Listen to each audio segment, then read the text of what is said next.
Well, hello everyone, and welcome to 1136 Ministries. I'm Lou Sloger with a special guest today, Nick Bank. Nick is part of a great evangelistic ministry called Step Up to Life. He partners with Lincoln Murdoch, and so if you can check it out online, I'm sure they'd appreciate you doing that. Yeah. The main reason he's on today, though, is that he wrote a book about pastoral pain, and it's called Down Like Jesus. And we're going to talk about pain in general.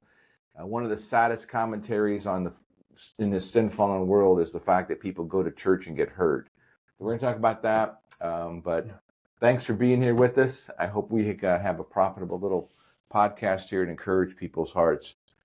So let's just talk a little bit about, you've pastored two different churches, maybe three, three. Worked at three different churches, had different roles, but the last two, I was either a primary pastor or a lead pastor.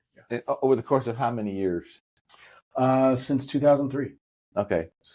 So 22 years. Yeah. 2 or 3 pastors kind of. So I had 2 pastors in 40 years, which is not the norm, right? I mean, most pastors don't last that long. And that's part of what we're going to talk about is why is that, right? Right. So most everybody, if you go online, it's really easy to find where people have gone to church, been hurt, and there are even websites dedicated to, recovering Reformed Baptists or recovering Charismatics or recovering this, recovering that. Sure. And it's very, very sad that we go to church and we get hurt. And I'm not sure all the reasons why. Obviously, part of it's just living in a sin-fallen world. Yeah. Part of it is our own pride. I think part of it is poor theology. Part of it is people who are in positions of power sometimes are simply unconverted. There's no real simple solution. Yeah. So I want to acknowledge that pastors sometimes are the ones doing the hurting. And that's tragic because it's exactly opposite of what they're supposed to be doing. Yeah. And again, you can find all kinds of that stuff online. But what we're going to talk about is the fact that sometimes pastors are the ones being hurt. And in measure, we can both say, been there, done that. Yeah. And, sure. And so we're going to talk about that. So you wrote a book. I'll hold it up for everybody. Oh, sure. Down Like Jesus. And so just tell us briefly how you came to write that book. Yeah. Well, I kind of came like Jonah, kicking and screaming. I didn't want to write it. But, the Lord puts a burden on your heart long enough, and finally you just have to surrender, and you recognize, after a lot of different conversations with fellows like yourself and others, you start to notice a theme. You go, boy, God keeps bringing people to me that seem to have this interesting knack, if you will, to keep bringing up the same stuff. And not something I bring up, but God just would constantly surround me. And my story was just a bit unusual enough that it created a safe space for them to share their story. And what I noticed was that was kind of a rare thing for them. They would sometimes share their story with others, but they would get either met with such deep skepticism. For instance, they, oh, well, you're the pastor though, so really it's got to be your fault, right? So that's one of the things to where if it seems like the pastor is always outnumbered. Oh, sure. Yeah. And so it's, well, you must have done something wrong with everybody else. I remember years and years and years ago, I had a group of people who, left and they were accusing me of this and that. And so I talked to the pastor of the church they went to, and he said, well, everybody's saying this. I said, well, does that make it true? I mean, everybody said a lot of things about Jesus and a lot of things about Paul. Just because there's a lot of people saying it doesn't make it true, but you get looked at sideways because, well. Sure. And it's a powerful rhetorical argument at first. And I would think I even would find myself susceptible to that at times. I think we all do. It's like, well, if all these people think this, then there must be a reason.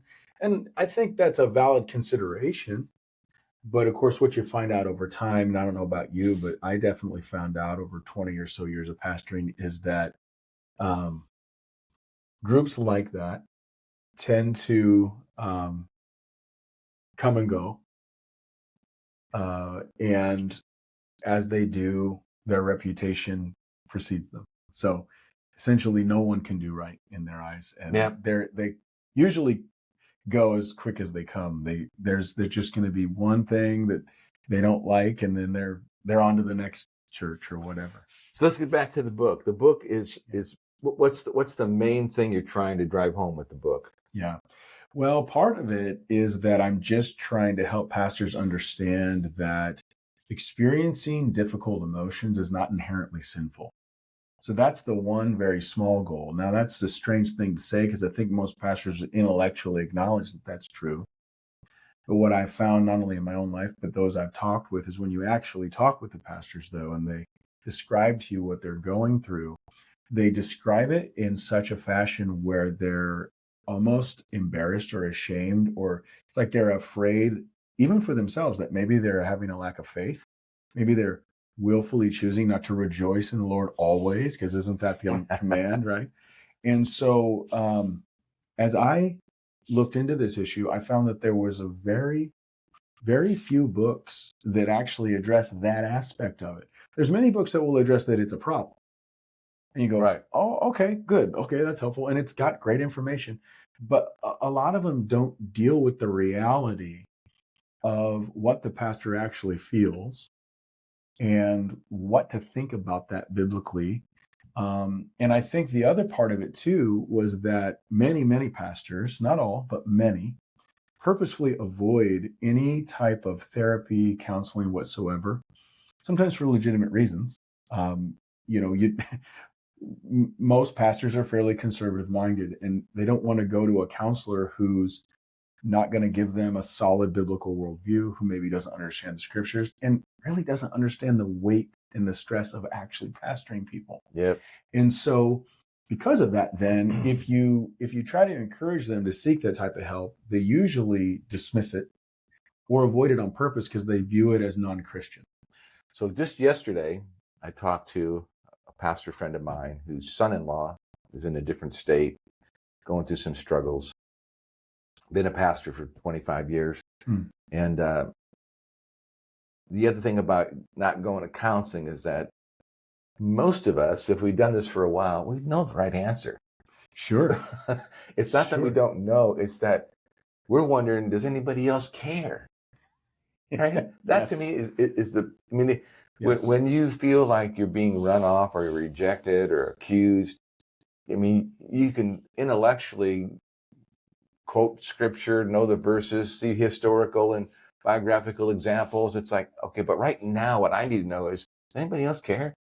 Yes. And when you look around, you go, well, I mean, there are things that Paul said that blow my mind. Like he said this, at my first offense, no one stood with me. And I think, the dude was an apostle and nobody else was there. Right. Or he writes to Philippians, I got nobody else who's going to care about you besides Timothy. That's it. That's all you got. And so again, you come back to, well, this is not unusual. Yeah. But it sure stinks. And it hurts a lot. And it's a double-edged sword. I think there's at least two dynamics going on there. One is that pastors tend to like to be the ones who give the help, not receive it. Yep. Okay. Yep. So we're guilty of that. We need to admit that. We can maybe struggle to admit, okay, now we're in the passenger seat sometimes. Okay. So there's that. And that's a pride issue. That's arrogant. That's also just a sense of having to admit that, okay, maybe something needs attending to, and I'm not the one to attend to it. So that's tough. The other part, though, is that people get habituated into you not needing their help because you're the pastor. You're the one. So it's sort of like, it'd be like going to your doctor and your doctor saying to you that he's not feeling well. And then you're trying to, like, well, have you tried this? Have you, they're not going to do that because they're not used to thinking that way. And so it's a very strange dynamic. So often this lack of empathy, if you will, like you just described, is kind of going basically unseen by the pastor himself, but also unseen by the congregation. Neither of them seem to recognize the absence of it. But what we found, and what I've found in the studies that I've done, is that getting that empathetic understanding is the first stage to being able to actually work through the pain you've experienced. And until you get to that part, your healing is going to be delayed. Yeah.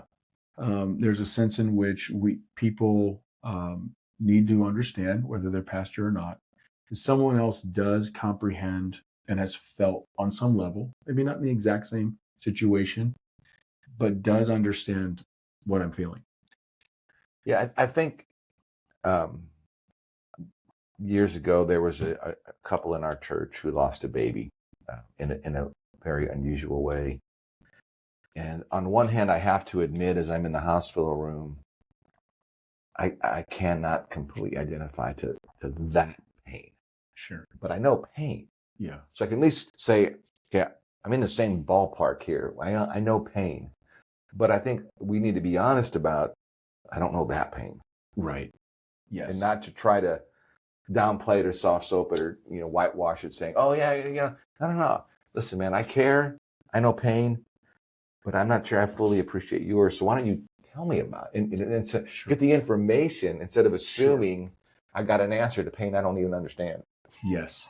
Now, and so to go along with that then, a pastor has a very difficult time, and I'll argue warrantedly so, that the person they're going to tell all this stuff to, which is very complex, actually, very layered, interpersonal dynamics and all kinds of the things you mentioned a minute ago. Is that person going to be able to actually understand or help me? And honestly, the answer is usually no. Often what happens is they get vilified for the very pain they're trying to share. Yeah. Because it's extremely difficult for the person that they're telling this to even imagine that dynamic. Because unless you've lived it, unless you've worn the weight of that type of role, and I don't just mean a leadership role, because being a pastor is different than being, a mayor. It's different than being, someone who leads teams at a not-for-profit where people kind of got to do what you say because you're their boss. Like a pastor is really leading a group of volunteers. They don't have to be there. Okay. And when they don't like it, It'll occasionally remind you of that. Yeah. And, not that the pastor should just, the pastor said it, we have to do it. That's not what I mean. But when you're trying to lead people in good faith, and you're constantly getting blowback that is, frankly, often very abusive. So my father-in-law pastored, and I'll never forget this. There was a guy in their church, and he's been gone since 2012, but years and years and years ago, he had a guy in his church that was proudly letting everybody know, the reason I'm in this church is to be a thorn in the pastor's flesh. It's like, what do you do with that kind of mentality? It's like, hey, let me get the door for you. But then that's so unchristian, right? To say, I don't really need a thorn in my flesh. I got plenty of issues in my own life I don't think people appreciate that mindset really goes to church.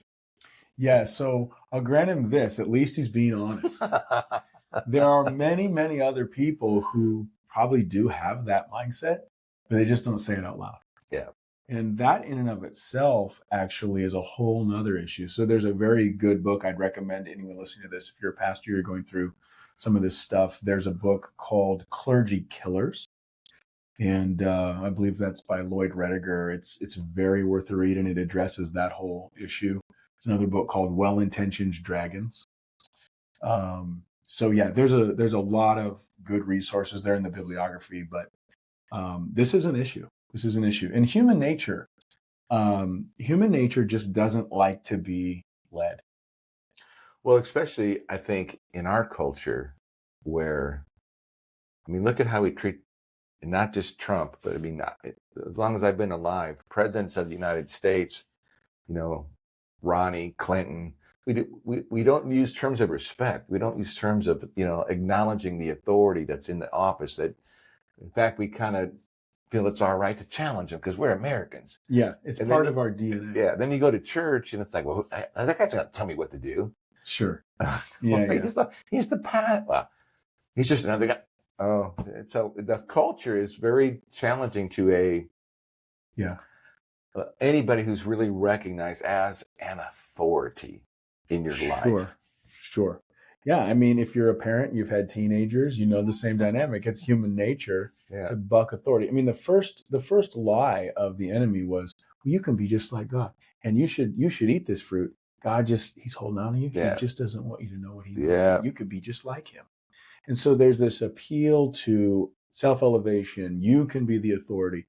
And then there's kind of a cultural mapping that goes on. So, missionaries know this very well. Whatever culture you're ministering in, that culture is going to have some kind of impact on the local church. Yeah. And that's not always bad. No, it's not. Often it's a good thing.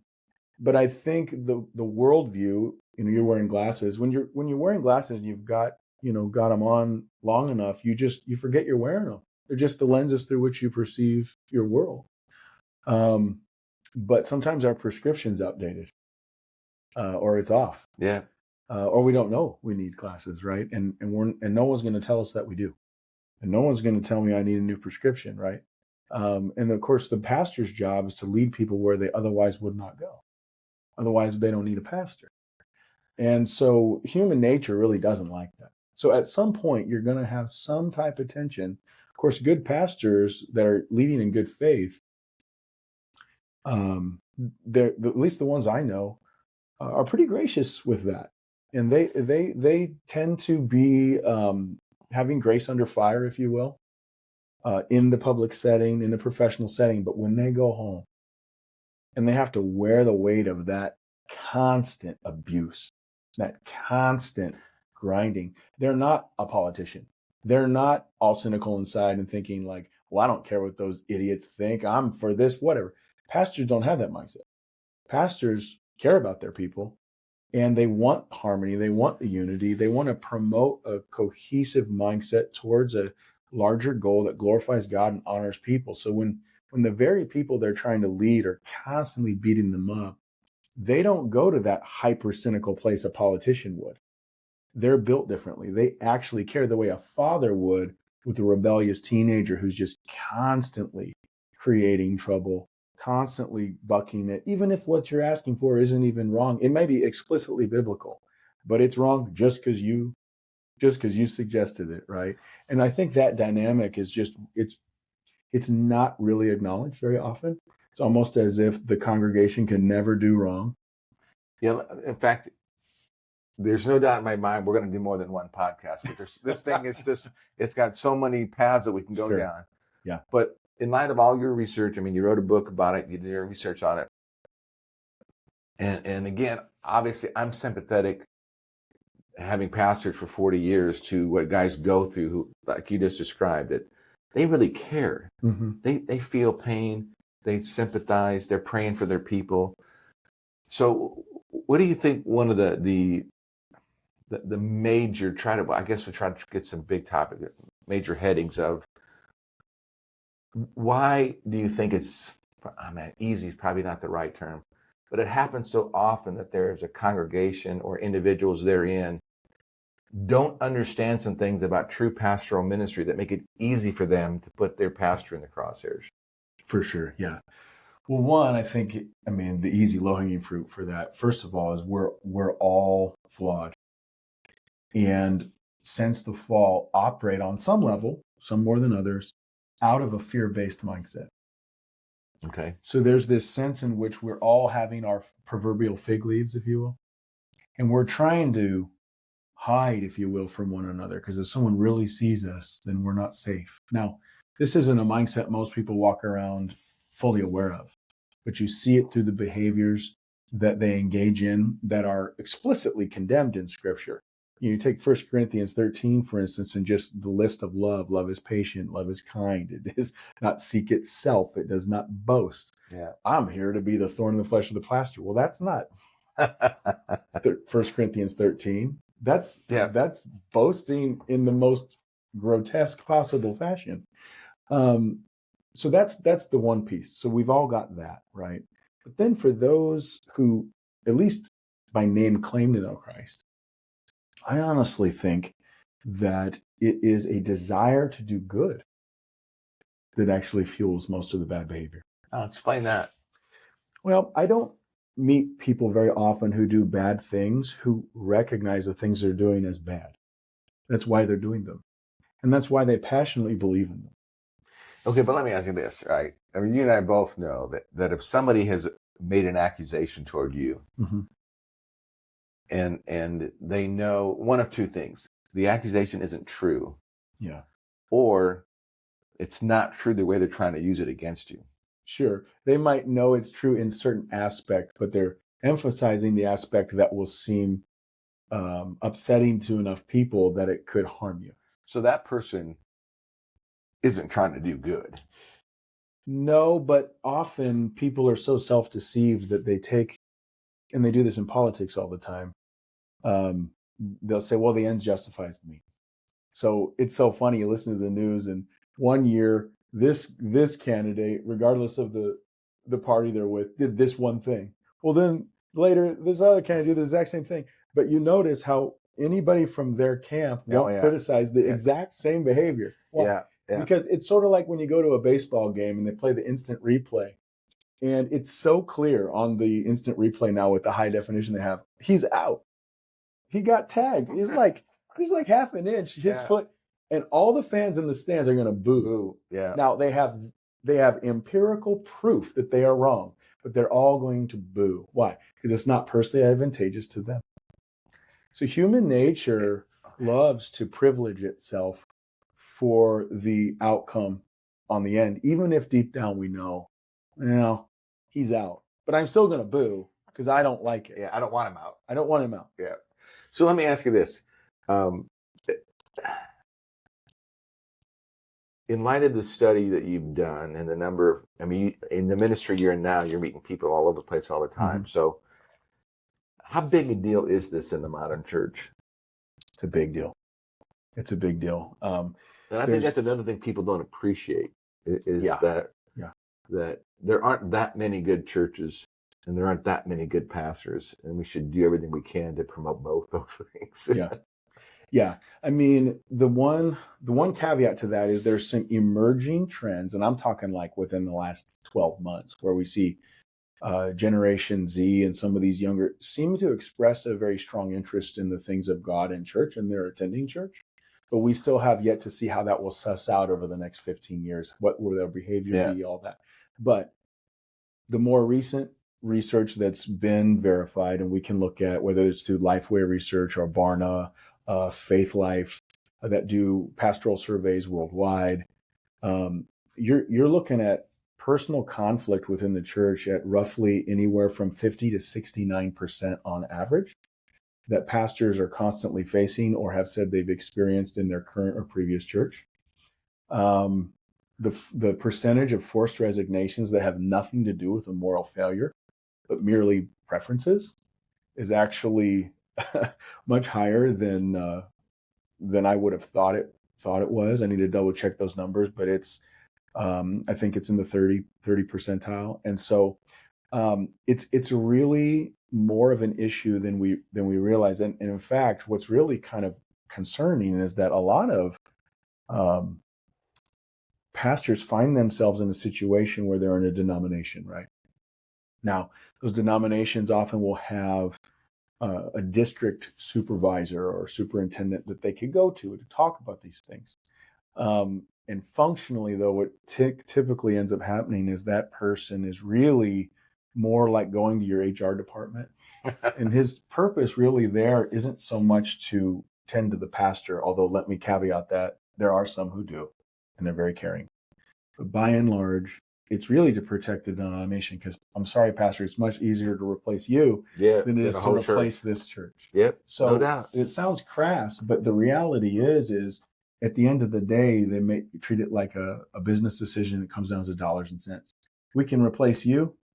Yes, that will cost us about $100,000 over the course of 18 months to replace you, but we can salvage the church. These people will stay. You're expendable. They're not. Yeah. Have fun in your next church. I don't mean to paint too dreary of a picture, because, pastors, they do get help and things, but it tends not to be safe, if you will, to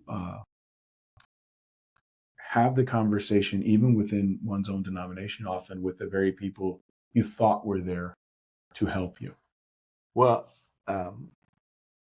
we're gonna. I don't know how much time we got left here, but this is why I'm looking forward to our next podcast. It's such a multifaceted issue. Yeah, and as long as you're willing, we'll do this and try to. Sure. We obviously won't exhaust it, but we'll make some real headway. Yeah. I told everybody on my last podcast, I'm leaving town. I'll be leaving Sunday morning and heading down south. So please pray for that, and it's be part of a ministry of the very thing that we're talking about right now, called Standing Stones. So please pray for us. Pray for Nick as he continues to become an expert on pastoral pain. Yeah, I joke with people who could just call me Dr. Sorrow. No. So let me ask you this, because once again we're pushing 30 minutes. If preventive maintenance seems to me to be like, what ounce of prevention with a pound of cure, right? Mm. So for a church and for a pastor, what do you think is like the number one thing the congregation should think and do, and the number one thing a pastor should think and do to try to avoid these conflicts? Yeah. Well, I mean, there's so much to that. But one thing I would say is, just as a congregation, just understand that being a pastor, it may look one way, but actually doing it and we only work once about an hour. Yeah, we only work. Sundays. We only work 1 hour a week on Sunday mornings, and it's nowhere near. So one of the main reasons pastors step out is not because the work environment is so awful, or even the pay is just so paltry. Although people talk about that, actually, recent surveys is most pastors do not get rich. Most pastors are pastoring a church of 170 people, and they're really not making much money. That's not why they're doing it. That's not their number one stressor. The stressor is the interpersonal conflict that is constantly pushed upon them in such a fashion that just over time just absolutely wears them out. And so as a congregation, just to be aware that the relational, spiritual, and emotional stress your pastor has to navigate every week is exponentially much higher than you can probably imagine. So just, if you can imagine when you've ever had a very difficult situation in your family, maybe a child of yours is making really poor decisions and is very upset at their parent, and you hear about this, or some dynamic is going on where there's trouble in a relationship and it's rippling through the whole family. That's kind of the type of dynamic pastors face every week. Or if you think about when a loved one's been in the hospital and you're visiting them, and there's actually nothing you can do but pray and wait and be with them, but now do that for 10 people, 20 people. You're doing that 3 times a week. When you compound all these factors, just understand your pastor's navigating that on a regular basis without end, right? So just have some empathy, have some sympathy, have some understanding, and pray for them. Hebrews 13:17 says, submit to them and let them do their work with joy. Because if you do this, it will benefit you, and God will honor that. Amen. So that's the one thing I would say, first of all. And then for pastors, what the studies show is that pastors who have other pastors that they can meet with, and often this needs to be outside of their immediate context. So it may need to be in the town next to you. It may be a ministerial association that's a parachurch that you can connect with, like Standing Stone Ministry that you just mentioned, where they can provide a network of people to connect with and talk with outside of your immediate context. That is huge, because when we feel isolated as pastors, when we feel like we have to go it alone, and unfortunately most pastors do, 52% of all pastors go it completely alone. They don't reach out to a friend. They don't reach out to a colleague. They are just like, maybe their spouse, but eventually that's not good either, because your spouse can only handle so much. Yeah. So those would be the two main things. As a congregation, pray for your pastor, have sympathy, and let them do their work joyfully by submitting to their leadership. If they're not asking you to do something biblical, probably should do it. and pray for them and encourage others to do the same. And then for the pastor, don't be stoic. Don't be, I'll get through this, pull myself up on the bootstraps. It doesn't work. Eventually you will crack. And not only will you suffer, but everyone you're leading, including your family, will suffer. 70% of pastors report that their family has asked them to set stronger boundaries so they can be more present as a spouse and as a parent.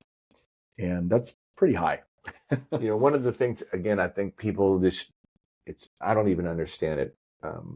But as I meet with men, other pastors, especially younger ones, I try to help them avoid what I think is a mistake I made that I still don't understand how to do it. And that is, if you're in the ministry, you have life, you have a kid or kids, and you're going to ask them periodically to make sacrifices for the sake of the ministry. Sure. But you never sacrifice your family for the sake of the ministry. Right. And where's that line?